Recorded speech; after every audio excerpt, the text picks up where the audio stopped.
মহুয়া মৈত্র কৃষ্ণনগরে তৃণমূল কংগ্রেসের প্রার্থী, তাকে তলব করা হয়েছিল ইডির পক্ষ থেকে। আজই তাকে ইডির সদর দপ্তরে তলব করা হয়, কিন্তু সেখানে যাননি মহুয়া মৈত্র। তিনি চিঠি দিয়ে জানিয়েছেন নির্বাচনের প্রচারে ব্যস্ত রয়েছেন, তিনি যাচ্ছেন না। কিন্তু এরই পাশাপাশি কটাক্ষও করেছেন মহুয়া মৈত্র।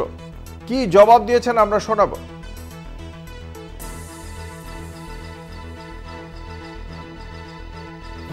খান ভোটটা আমার আরো পারুক।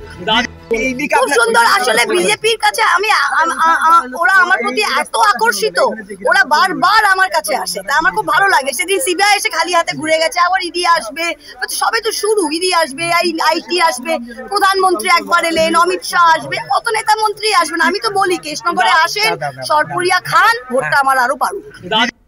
খুব সুন্দর। আসলে বিজেপির কাছে আমি ওরা আমার প্রতি এত আকর্ষিত, ওরা বারবার আমার কাছে আসে, তা আমার খুব ভালো লাগে। সেদিন সিবিআই এসে খালি হাতে ঘুরে গেছে, আবার ইডি আসবে, সবে তো শুরু। ইডি আসবে, আইটি আসবে, প্রধানমন্ত্রী একবার এলেন, অমিত শাহ আসবে, কত নেতা মন্ত্রী আসবেন। আমি তো বলি কৃষ্ণনগরে আসেন, সরপুরিয়া খান ভোটটা আমার আরো পারুক। কথা বলবো, আমাদের সঙ্গে রয়েছেন আমাদের প্রতিনিধি সন্তু সাহা। সন্তু, জেতার বিষয়ে কতটা আত্মবিশ্বাসী মহুয়া মৈত্র?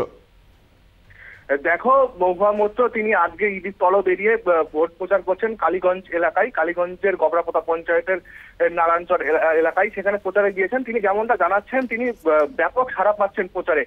তিনি আশাবাদী যে গত নির্বাচনে যে ভোটে জয়লাভ করেছেন তার থেকে আরো বেশি ভোটে জয়লাভ করবেন। এই যে মানুষ বারবার ইডি দিয়ে এবং সিবিআই দিয়ে হেনস্থা করা হচ্ছে তৃণমূল বা বিরোধীদের, সেই তার বিরুদ্ধে মানুষ রায় দেবেন, এমনটাই জানিয়েছেন তিনি। অঙ্কুর দাস, ধন্যবাদ। আমাদের সঙ্গে ছিলেন আমাদের প্রতিনিধি সন্তু সাহা। আপনাদের জানিয়ে রাখি, বারবার তার কাছে বিভিন্ন কেন্দ্রীয় এজেন্সিকে পাঠানো হয় এবং বিজেপি নেতারা তার প্রতি খুবই আকৃষ্ট, এমনটাই দাবি করেছেন। মহুয়া মৈত্রর এই কটাক্ষ ছুড়ে দিয়েছেন বিজেপির দিকে।